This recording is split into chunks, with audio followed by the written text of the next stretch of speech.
Hello students, हमारी super fast revision series के अंदर आज हम लोग लेकर गए एफ ब्लॉक चैप्टर्स में। आपको सबसे ज्यादा परेशानी आती है, लेकिन आप इस क्विक रिवीजन के थ्रू इतना भी पढ़ जाएंगे तो एफ ब्लॉक के सारे क्वेश्चंस को सॉल्व करके आ सकते हैं। सबसे पहले आपको लेंथ यूनिट्स के इलेक्ट्रॉनिक कॉन्फ़िगरेशन याद रखने हैं। लेके सीने पर नदियां प्रेम की समाई, यूं गड़बड़ तब दिल में हुई और तुम यूं याद लाई। इस तरीके से आप इसे याद रख सकते हैं, या जो आपकी ट्रिक आप उससे याद रख सकते हैं। सबसे इंपॉर्टेंट है कॉन्फ़िगरेशन, और उसकी ट्रिक है 2 और 8 नहीं आता। कहने का मतलब यह शुरू होता है 5d1 6s2, फिर आता है 4f1 6s2, फिर आना चाहिए था 4f2 6s2। तो 2 नहीं आता है तो एक इलेक्ट्रॉन 5d का इधर शिफ्ट कर दो, 3 2 4 2 5 2 6 2 7 2 भरते जाओ, तब तक 8 नहीं आता है। 8 नहीं आता है इसलिए एक इलेक्ट्रॉन वापस से 5d में शिफ्ट करो और इसको फॉलो करते हो आप इनके सबके इलेक्ट्रॉनिक कॉन्फ़िगरेशन याद रख सकते हो। दूसरी सबसे इंपॉर्टेंट चीज आपको ध्यान रखनी चाहिए, लेंथ यूनिट्स का कॉन्फ़िगरेशन उल्टा सीधा हो सकता है, लेकिन लेंथ यूनिट के जो +3 आयंस है उनका कॉन्फ़िगरेशन 4fn को फॉलो करता है। This is very very very important. तीसरी इंपॉर्टेंट चीज ध्यान रखना, लेंथ यूनिट जो है वो डी ब्लॉक एलिमेंट है, लेंथेनम वो लेंथ यूनिट नहीं है। लेंथ यूनिट 58 सीरियम से शुरू होकर ल्यूटेशियम 71 तक जाते हैं। चौथी सबसे इंपॉर्टेंट चीज जो है वो है आपको साइज। लेंथ यूनिट कॉन्ट्रैक्शन का नाम आपने सुना होगा, आप में से कई लोग ये मानते हैं कि लेंथ यूनिट एटम्स की साइज में डिक्रीज होता है, उसे लेंथ यूनिट कॉन्ट्रैक्शन कहते हैं। गलत है। लेंथ यूनिट कॉन्ट्रैक्शन किसे कहा जाता है? The regular decrease of size of Ln + 3 ions. दूसरी इंपॉर्टेंट चीज मैं आपको बताता हूं, आपसे कोई कहे कि लेंथ यूनिट्स की साइज रेगुलरली डिक्रीज होती है, गलत है।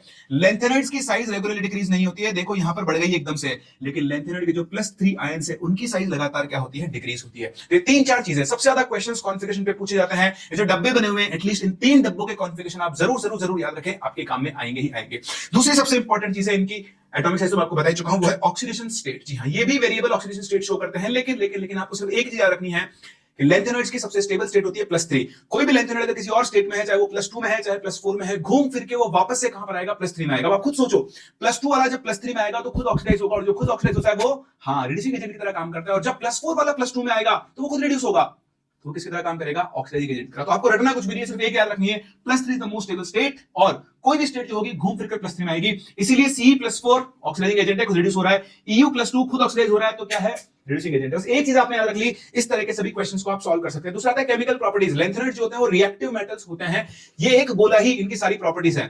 तो जैसे alkaline earth metals, magnesium, calcium, aluminium react करते हैं, वैसे रिएक्ट करता है। +3 आयन है, एसिड के साथ हाइड्रोजन रिलीज करेगा, O2 के साथ Ln2O3 बनाएगा +3, सल्फर के साथ Ln2S3 +3, नाइट्रोजन के साथ LNN +3, कार्बन के साथ इंटरस्टिशियल कार्बाइड्स बनाता है, पानी के साथ जैसे एल्की मेटल पानी के साथ हाइड्रोजन रिलीज करती है, वैसे ये भी अपना बेसिक हाइड्रोक्साइड बनाकर हाइड्रोजन रिलीज करेगा। कोई भी रिएक्शन याद रखने की जरूरत नहीं है, मेजरली ये +3 के कंपाउंड्स फॉर्म करते हैं। मिक्स मेटल को जरूर जरूर जरूर याद रखें, ये पूछी जा चुकी है और दोबारा पूछी जाएगी। 95% लेंथ यूनिट मेटल और 5% इसमें आयरन होता है। लेंथ यूनिट्स के बाद अगली बात आती है एक्टिनोइड्स की 5F सीरीज, जो कि आपके सामने है, और इसे आप जरूर जरूर जरूर वैसे ही याद रखें। यहां पर 158 नहीं आता है, इसकी लिख लिख कर अच्छे से प्रैक्टिस कर ले। लेंथ यूनिट एक्टिनोइड से अगर क्वेश्चन आएगा तो कॉन्फ़िगरेशंस आने के बहुत ज्यादा चांसेस हैं।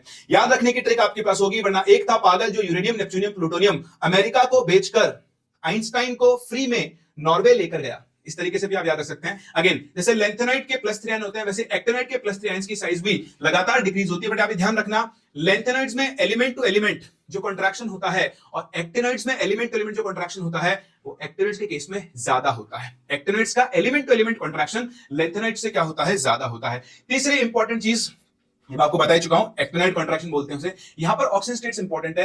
एक्टिनाइट्स की कॉमन स्टेट +3 होती है, लेकिन वो उसकी highest oxidation state, stable oxygen state नहीं होती है। लेंथेनाइट के केस में +3 सबसे स्टेबल थी, लेकिन एक्टिनाइट्स के केस में +3 सबसे ज्यादा स्टेबल नहीं है। दूसरा, जैसे आप आगे बढ़ते हो, एक्टिनियम, थोरियम है ना, पैलेडियम नहीं है, प्रोटेक्टियम, यूरेनियम, नेपच्यूनियम, प्लूटोनियम, तो +3 +4 +5 +6 +7 +7, यहां तक ये +7 शो करते हैं, और इसके बाद लगातार डिक्रीज होती है। ध्यान रखना, नेपच्यूनियम और प्लूटोनियम एक्टिनाइट सीरीज में हाईएस्ट ऑक्सीडेशन स्टेट शो करते हैं, जो कि +7 होती है। ठीक है, एक बार इसको गो थ्रू कर लेना, बाकी याद आपको यही रखना है। चलिए इसके बाद आती है कैरेक्टरिस्टिक्स। जैसे लेंथेनाइट्स थे, वैसे एक्टिनाइट्स भी सिल्वरी व्हाइट और हाईली रिएक्टिव मेटल्स होती हैं। यहां पर आपको मेजरली 3 चीजें ध्यान रखनी है, इसमें एक आप देख चुके हो, आयनाइज एनर्जी ध्यान रखना, लेंथेनाइट्स के एक्टिनाइट्स से ज्यादा। तो इसका रीजन क्या है? लेंथेनाइट्स में इलेक्ट्रॉन निकलेगा 4f से और एक्टिनाइट्स में निकलेगा 5f से। 4f न्यूक्लियस के ज्यादा पास है, 5f न्यूक्लियस से दूर है। दूसरा, अगर आप इनकी मैग्नेटिक ससेप्टिबिलिटी की बात करो तो वो भी लेंथेनाइट्स की एक्टिनाइट्स से ज्यादा होती है। इसके अलावा एनसीईआरटी में इनके यूजेस दिए हुए हैं, एक बार आप उन यूज को गो थ्रू कर लेना, और बस इतनी ही इंफॉर्मेशन से आप अपने एफ ब्लॉक को कंप्लीट कर सकते हैं और इस पर आने वाले क्वेश्चंस को आसानी से सॉल्व कर सकते हैं।